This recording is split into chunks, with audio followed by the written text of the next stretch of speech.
Hello and welcome to Senior Artist Drugs. I'm Angel Mercado.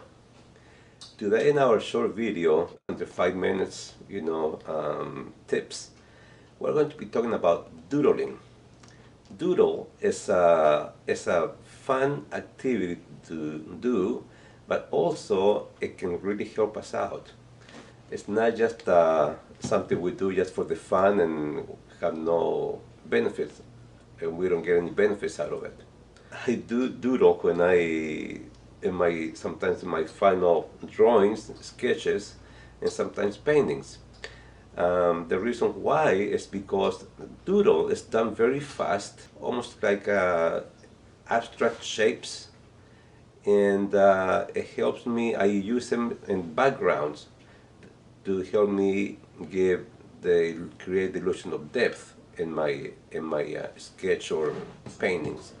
So it's very helpful, and also it really helps with your creativity. The more you do it, the more creative you get, the more ideas you get of how you can do this. And it's not a right or wrong way of doing it. You can use line work, you can use shapes, but everything is done almost like abstract, than where you are just going to know what you're trying to represent by the shapes, not by because it looks like you have drawn a certain object. In this case, we're going to talk about people, and we're going to doodle the human figure, which is a nice place to start. And I'm going to be giving you examples of how we do this. Okay, on my first example here, we're going to doodle the human figure doing different activities. And as you can see, all it is just nothing but a scribble, just lines, just rendered with the pencil or the pen, whatever you want to use, and loosely. You shouldn't be concerned about detail. If you're too concerned about details, you are no longer doodling too much. You're drawing more than that. It's useful for that, and you can see how by creating these shapes, that they don't really represent, a real human figure. We can see them, we can read them as such. So it's a very useful technique to learn. A lot of times I use my iPad. The iPad is great because you don't use so much paper.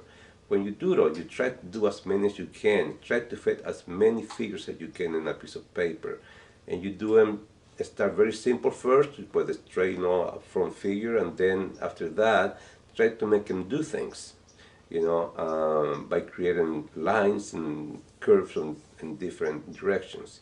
Before you know it, you are going to be able to start doing the human figure in proportion. That's another thing that's going to help you, because you're repeating the same figure so many times that by the time you get a page full of them, you will start getting a better idea of how the human body is put together. So it's a great activity. Here I have another one. This one is about playing soccer. I was sitting on my couch watching a soccer game, and of course I start doodling, trying to do the movements of soccer players. So positions, body positions.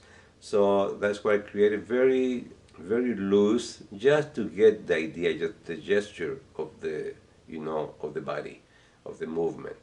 That's all I was trying to create here. And at the same time, like I said, you're constantly checking your proportions and you're learning about this. So it really is a great activity. Now let's show another one. Tennis players. And again, you can see how simple it is, just to show very simple lines, very simple shapes, and you're not concerned with details. I'm just using very simple lines to render the figure. Mostly it's the torso part that you're more concerned with, and then the legs and arms, they become second in importance, especially when you're talking about seeing figures from the distance. And here I want to give you an example of how you can use color. As you can see, figures is nothing but just lines and dots made with different colors.